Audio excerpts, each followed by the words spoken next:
हरे कृष्णा। हमारे वैदिक ग्रंथ, शास्त्र व आचार्यगण एकादशी तथा अन्य उत्सवों के व्रत के समय आध्यात्मिक जीवन का महत्वपूर्ण अंग मानते हैं। हमारे आचार्यों के अनुसार ये सभी विधि विधान उनके लिए बनाए गए हैं जो दिव्य जगत में भगवान के संग पाने के इच्छुक हैं। महात्मा गण इन सभी विधि विधानों को मानते हैं, इसीलिए उन्हें इसका फल मिलता है। कामदा एकादशी, जिसे फलदा एकादशी भी कहते हैं, श्री विष्णु का उत्तम व्रत है कहा गया है। इस व्रत के पुण्य से जीवात्मा को पाप से मुक्ति मिलती है। यह एकादशी कष्टों का निवारण करने वाली और मन अनुकूल फल देने वाली के कारण फलदा और कामना पूर्ण करने वाली होने से कामदा कही जाती है। धर्मराज युधिष्ठिर कहने लगे, हे भगवान, मैं आपको कोटि कोटि नमस्कार करता हूँ। अब आप कृपा करके चैत्र शुक्ल एकादशी का महात्म मुझसे कहिए। यह सुनकर भगवान श्री कृष्ण ने कहा, हे धर्मराज, यही प्रश्न एक समय राजा दिलीप ने अपने गुरु वशिष्ठ जी से कहा था। जो समाधान उन्होंने किया वही सब मैं तुमसे कहता हूँ। प्राचीन काल में रत्नपुर नामक एक नगर था। वहाँ पर अनेक ऐश्वर्य से युक्त पुंडरीक नाम का एक राजा राज्य करता था। रत्नपुर नगर में अनेक अप्सराएं, किन्नर तथा गंधर्व वास करते थे। उनमें से एक जगह ललिता और ललित नाम के पति पत्नी अत्यंत वैभवशाली घर में निवास करते थे। उन दोनों में अत्यंत स्नेह था, यहाँ तक कि अलग अलग हो जाने पे दोनों व्याकुल हो जाते थे। एक समय पुंडरीक की सभा में अन्य गंधर्वों सहित ललित ने गायन कर रहा था।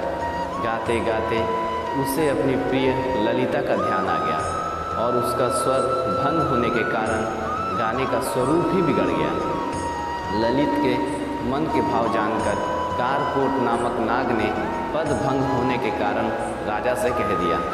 तब पुंडरीक ने क्रोध में आकर कहा, तुम मेरे सामने गाता हुआ अपनी स्त्री का स्मरण कर रहा है, अतः तू कच्चा मांस और मनुष्य को खाने वाला विशाल काय नरभक्षी राक्षस बनकर अपने किए कर्म का फल भोग।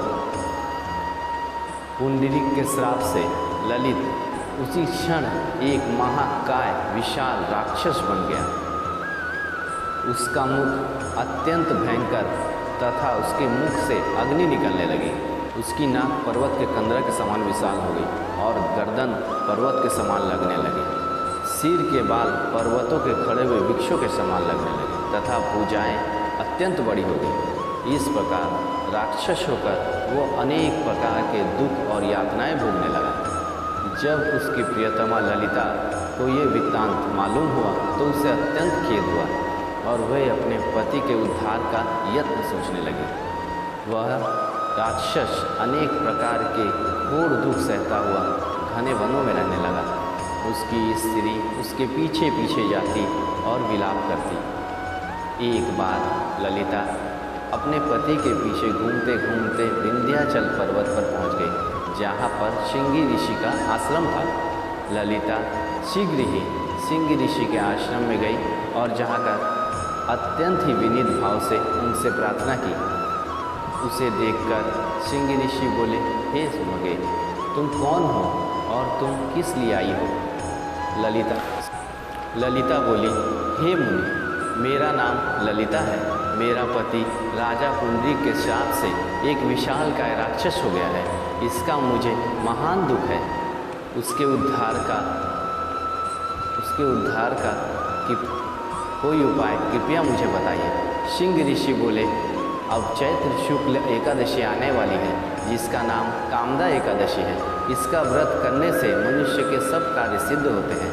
यदि तू कामना एकादशी का व्रत कर उसके पुण्य का फल अपने पति को दे तो वो शीघ्र ही राक्षस योनि से मुक्त हो जाएगा और राजा का श्राप भी अवश्य में शांत हो जाएगा।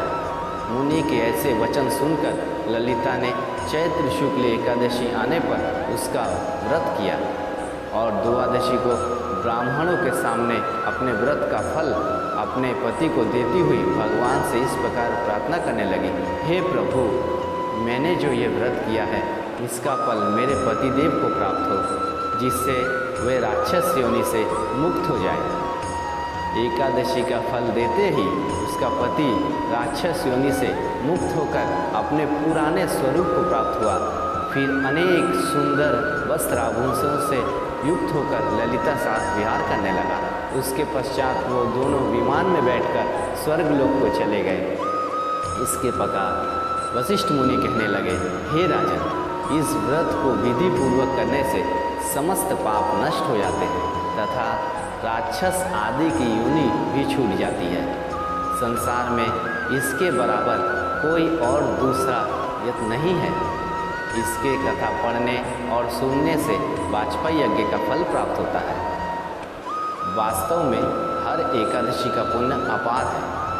एकादशी का व्रत करने से लोग पापों से मुक्त होकर भव सागर को तर जाते हैं। पुराणों में एकादशी का व्रत के बारे में कहा गया है, व्यक्ति को दशमी के दिन शाम को सूर्यास्त के बाद भोजन नहीं करना चाहिए। रात में भगवान का ध्यान करते हुए सोना चाहिए और एकादशी के दिन प्रातः काल उठकर स्नान आदि से निवृत्त होकर भगवान विष्णु की पूजा करनी चाहिए। पूजा में तुलसी दल, चंदन, गंगा जल और फलों का प्रसाद अर्पित करना चाहिए। व्रत रखने वाले को पूरे दिन परनिंदा, झूठ और छल कपट से बचना चाहिए तथा भगवान के नाम, धाम और तथा उनकी लीलाओं का स्मरण करके एवं कीर्तन करना चाहिए।